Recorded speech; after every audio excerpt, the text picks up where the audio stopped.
10 banned or censored 90s sci-fi movies that shocked the world. The 1990s weren't just about flashy blockbusters and special effects. They were also about filmmakers pushing limits, sometimes too far.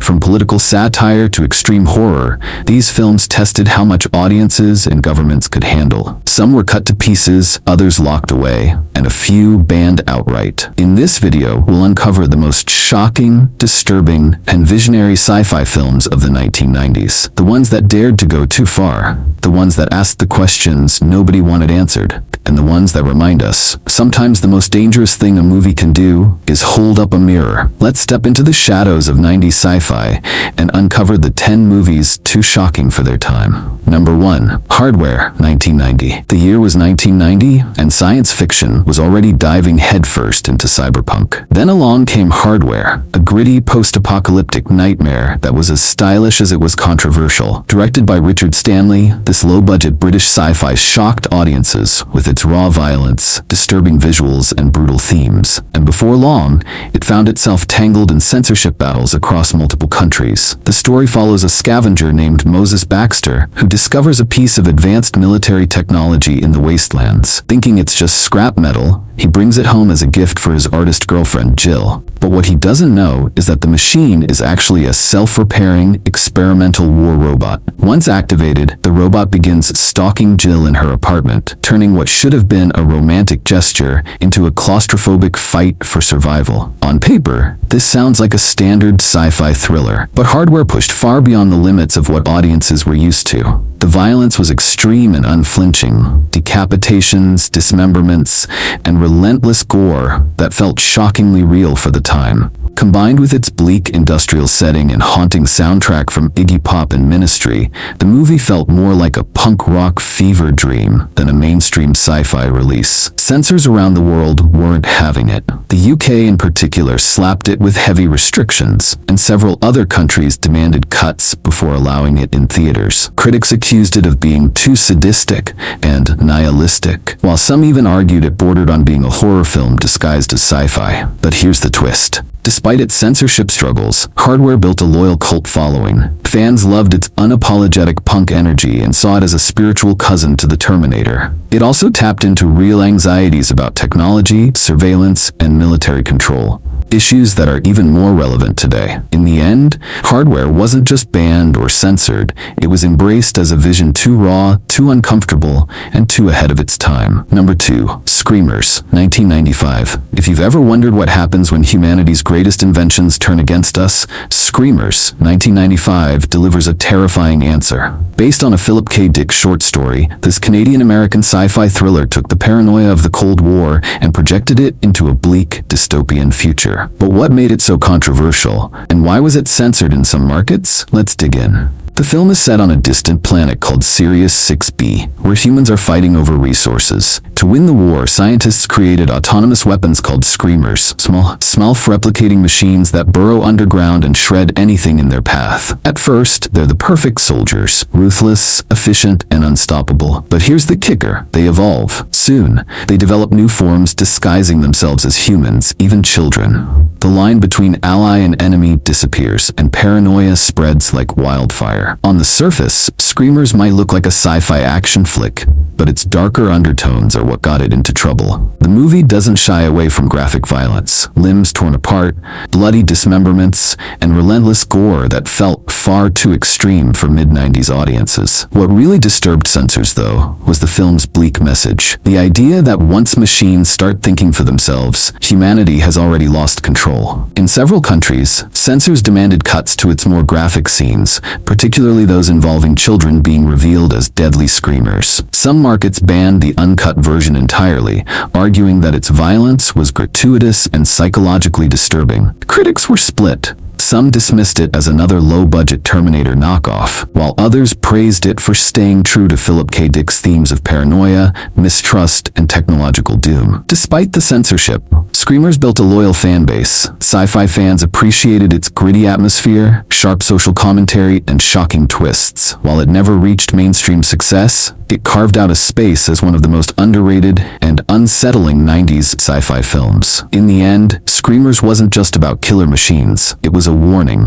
one that feels eerily relevant today as AI and autonomous weapons creep closer to reality. Watching it now, you can't help but wonder, did this banned 90s movie predict our future a little too well? Number 3. Tube, 1997. Imagine waking up in a strange room. Cold walls, no windows, just a square space with 6 doors leading to identical rooms. Sounds simple enough until you realize some of those rooms are booby-trapped with deadly mechanisms designed to shred, burn, or impale you in seconds. That's the chilling setup of Tube, 1997, one of the most disturbing sci-fi thrillers of the decade, and a film that faced censorship for pushing psychological horror to its limits. Directed by Canadian filmmaker Vincenzo Natali, Tube was a low-budget indie production, but it didn't need flashy effects to terrify audiences. The film drops a group of strangers into a massive, seemingly endless maze of interconnected tubes. None of them know why they're there or who built this nightmare structure. What follows is a psychological experiment in survival, paranoia, and human nature under extreme stress. What shocked audiences and censors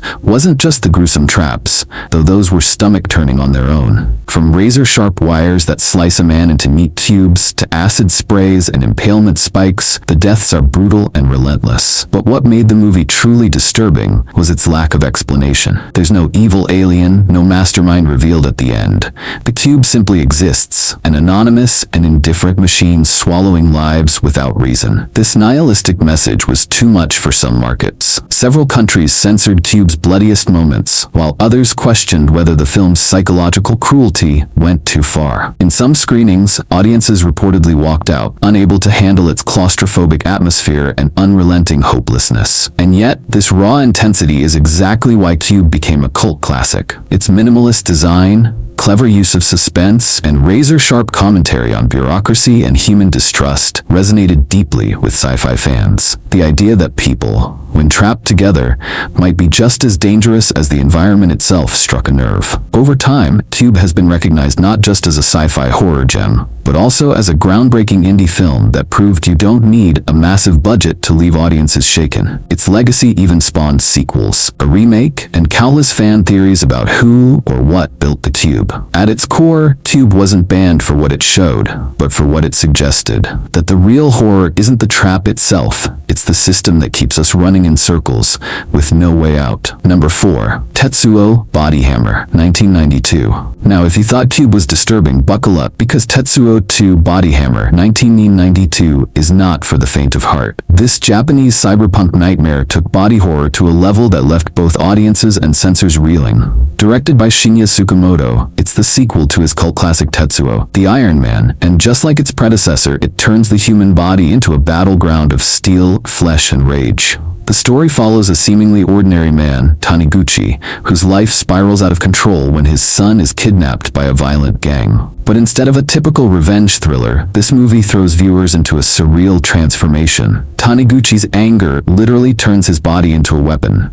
Muscles morph into machinery, flesh twists into steel, and his rage becomes a grotesque fusion of man and machine, an unstoppable body hammer. What made Tetsuo 2 so controversial was its relentless imagery. The transformations aren't sleek or sci-fi polished like Terminator. They're raw, painful, and grotesque. Bones snap, skin tears, metal spikes burst through bodies. It's an industrial nightmare brought to life with relentless energy. Imagine David Cronenberg's The Fly mixed with a thrash metal music video, and you're only halfway there. Censors across the globe didn't know what to do with this one. Some countries slapped it with bans outright, citing extreme and grotesque violence. Others cut out entire sequences of body-melting transformations, claiming they were simply too disturbing for mainstream audiences. Even in Japan, the film was controversial, testing the limits of what theaters were willing to show. But beneath the shock value, Tetsuo's second had something deeper to say.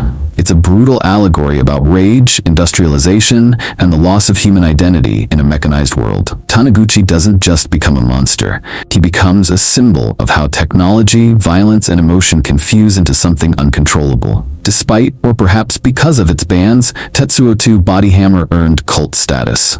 Hardcore sci-fi and horror fans praised its raw creativity, practical effects, and unflinching style. It's messy, it's violent, and it's unforgettable. In the end, Tetsuo 2 wasn't just censored because of gore. It was censored because it forced viewers to confront a terrifying idea, that under the right pressure, we're all just a hair's breadth away from becoming machines of destruction ourselves. Number 5. Existence, 1999. By the late 90s, the world was buzzing about virtual reality. Movies like The Matrix glamorized it, but David Cronenberg's Existence, 1999, took it in a much darker and far more unsettling direction. This sci-fi thriller didn't just blur the line between reality and simulation. It smeared it with gore, body horror, and unnerving imagery that rattled both critics and censors. The story centers on Allegra Geller, a genius game designer played by Jennifer Jason Leigh, who creates a groundbreaking virtual reality game called Existence. The catch? It's not played with headsets or controllers. Instead, the game is accessed through an organic bioport, surgically implanted into the spine. Players jack in using fleshy, pulsating pods that look disturbingly alive, half machine, half organism. And this is where the controversy begins. Cronenberg doesn't shy away from the erotic and grotesque undertones of his vision. The act of plugging into the game is shot with a bizarre sensuality, making audiences squirm as much as they're intrigued. Once inside the virtual world, reality bends, identities shift, and violence becomes disturbingly casual. Viewers are left asking, where does the game end? And where does real life begin? Censors around the globe weren't impressed.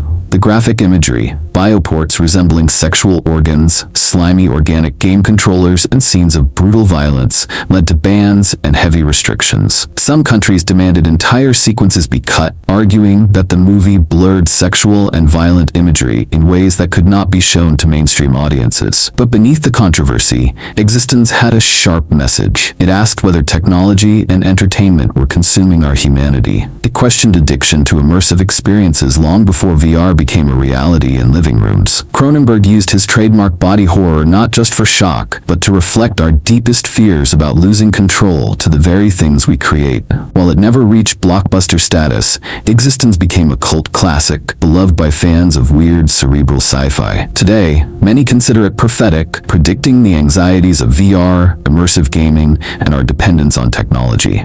In short, Existence was banned not just because it was grotesque, but because it dared to ask questions that were a little too close for comfort. Number 6. Johnny Mnemonic, 1995. Before The Matrix turned Keanu Reeves into a sci-fi legend, there was Johnny Mnemonic, 1995. A cyberpunk fever dream that promised a gritty future of data smuggling, corporate espionage, and virtual reality, but instead delivered controversy, censorship, and more than a little confusion. Based on a short story by William Gibson, the godfather of cyberpunk, the film imagines a future where information is so valuable that people literally carry it inside their heads. Reeves plays Johnny, a man with a surgically implanted brain chip that lets him smuggle gigabytes of sensitive data across borders. Think of him as a human USB drive, except with assassins, gangsters, and mega corporations constantly trying to crack him open. So where did the trouble begin? Well, Johnny Mnemonic was packed with gritty dystopian ideas.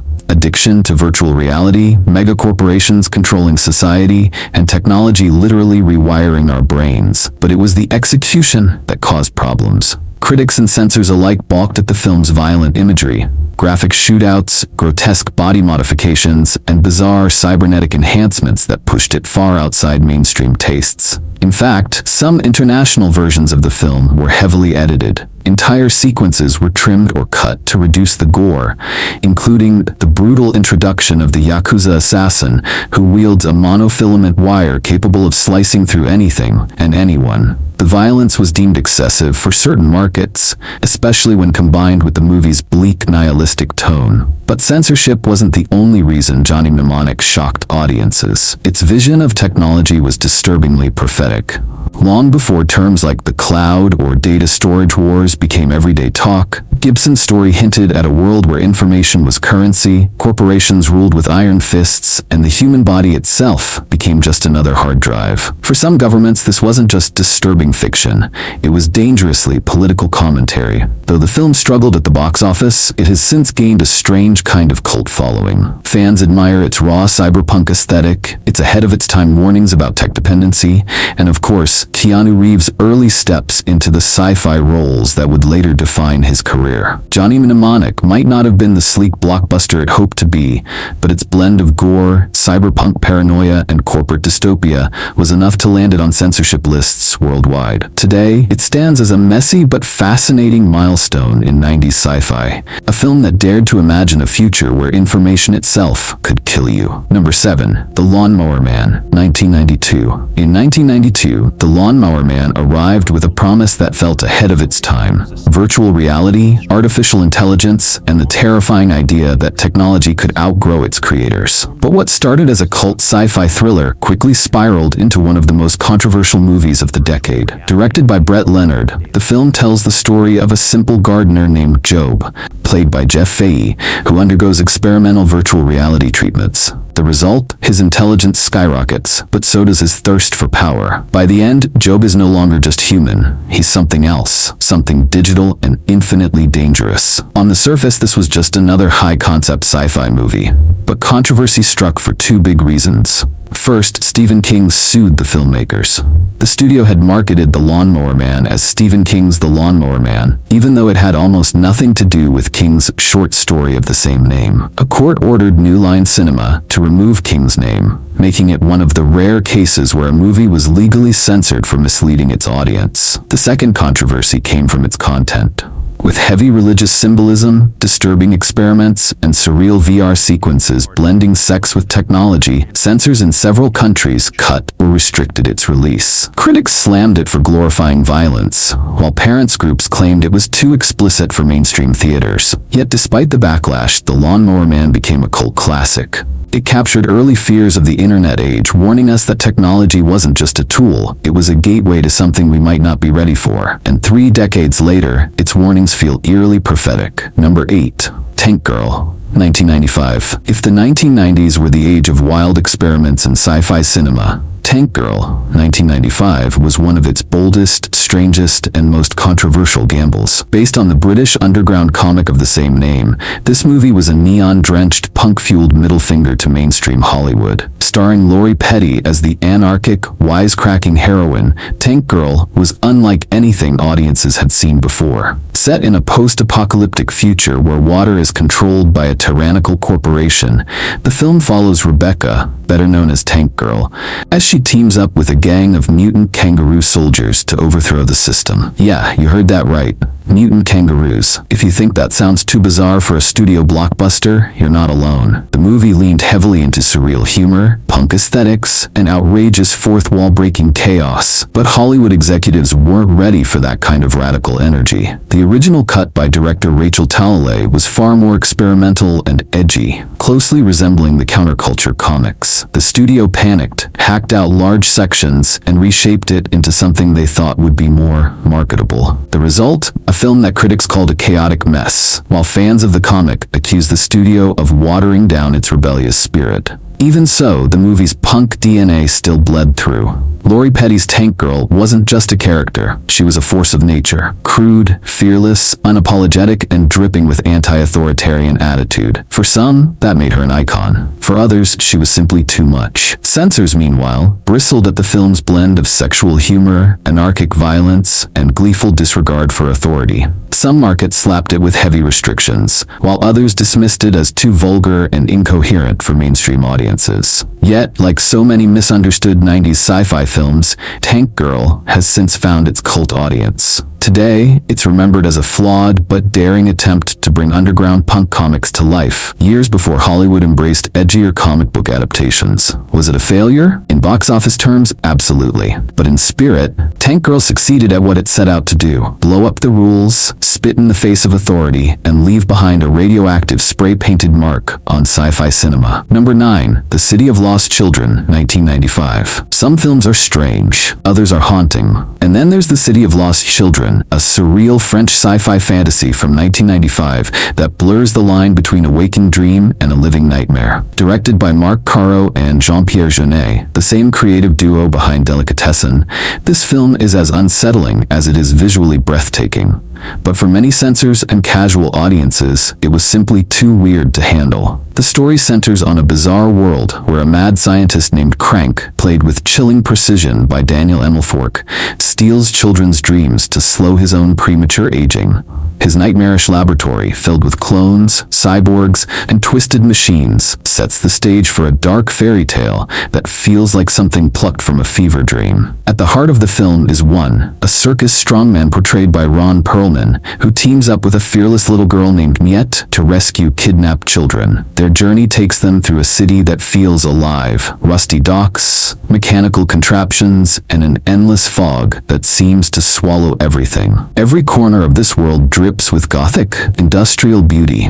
But beneath that beauty lies something profoundly unsettling, and this is exactly why the movie ran into trouble. Censors in several countries were disturbed by its grim atmosphere and its portrayal of children in peril. The imagery, dreams being stolen, children crying in mechanical chairs, unsettling surgery scenes, was considered too intense for younger audiences, but too strange and grotesque for mainstream adult markets. In some territories, distributors flat out refused to release it widely, fearing that audiences wouldn't understand or accept it. The film also didn't play by Hollywood's rules. Dialogue was minimal. Characters were grotesque caricatures. The narrative felt more like a twisted fable than a traditional sci-fi adventure. And when you throw in the eerie performances, surreal camera angles, and an ever-present sense of dread, it's easy to see why many viewers found themselves both mesmerized and disturbed. But despite these barriers, The City of Lost Children became a cult classic. Its dreamlike visuals, steam-powered gadgets, eerie clones, oversized machinery would later inspire countless filmmakers, video games, and even modern steampunk aesthetics. Ron Perlman's performance, mostly in broken French, made him an unlikely cult hero, while Jeunet and Caro cemented their reputations as masters of cinematic surrealism. The movie may not have broken box office records, but it left a legacy that far outlived its theatrical run. For cinephiles, it's a piece of art, a strange, melancholic fairy tale about childhood, innocence, and the monstrous adults who exploit them. For casual audiences, though, it was baffling, disturbing, and often labeled as too dark to even finish. That tension between art and accessibility, dream and nightmare, is why The City of Lost Children remains one of the most fascinating and yes, censored sci-fi films of the 90s. It dared to dive into the subconscious, drag out our childhood fears, and paint them across the screen in oil, smoke, and shadow. Number 10. Starship Troopers, 1997. When Starship Troopers first hit theaters in 1997, it looked like your average big-budget space war adventure. Giant alien bugs, shiny futuristic weapons, and a crew of young, good-looking soldiers blasting their way through interstellar battlefields. At first glance, it seemed like popcorn entertainment in the same vein as Independence Day, but the truth hiding beneath all that alien carnage was much darker and far more controversial. Director Paul Verhoeven wasn't just making a war movie, he was crafting a biting political satire. Based loosely on Robert A. Heinlein's novel, Starship Troopers painted a chilling picture of a militarized future where propaganda, patriotism, and blind loyalty blurred into outright authoritarianism. The uniforms and visuals carried unsettling echoes of fascist regimes from the 20th century, right down to the Nazi-inspired aesthetic. And that's where the problems began. Governments and critics didn't know what to make of it. Was Verhoeven endorsing this world or mocking it? In several countries, including China, the movie was banned outright. Authorities weren't just concerned with the graphic violence. Soldiers being ripped apart in grotesque detail, blood splattering across the battlefield. They were alarmed at the way the film seemed to flirt with totalitarian imagery. In an era where propaganda still carried weight, showing it in such a glossy, seductive way was seen as dangerous. Even in countries where it wasn't banned, censors stepped in. Brutal combat scenes were trimmed down. Sequences where humans were dismembered by alien claws were cut for fear they'd push audiences too far. But despite these edits, the movie's true controversy wasn't its gore. It was the way people misunderstood its message. Verhoeven, who grew up in Nazi-occupied Holland, was very clear about his intention. He said he wanted audiences to feel uncomfortable, to squirm at how easily people could be seduced by flashy uniforms, heroic speeches, races, and the thrill of war. But many missed the satire completely. Some took the patriotic fervor at face value, thinking it was just another over-the-top action movie that glorified battle. Others, especially political leaders, saw it as a little too close for comfort. Ironically, the very governments that tried to silence Starship Troopers only proved its point. The film warned us about how power uses fear and spectacle to control populations, and then real-world authorities tried to censor it for the exact same reason. At the time, critics were divided. Some dismissed it as dumb sci-fi schlock. Others recognized it for what it really was: a sharp commentary wrapped in the skin of a blockbuster. Over the years, its reputation has only grown. Today, it's considered a cult classic, beloved not just for its over-the-top action, but for the biting satire beneath. And here's the twist: the things that got it banned in the 90s, the fascist imagery, the gleeful ultraviolence, the subversive message, are exactly what make it stand out today. Starship Troopers wasn't just a movie about killing bugs.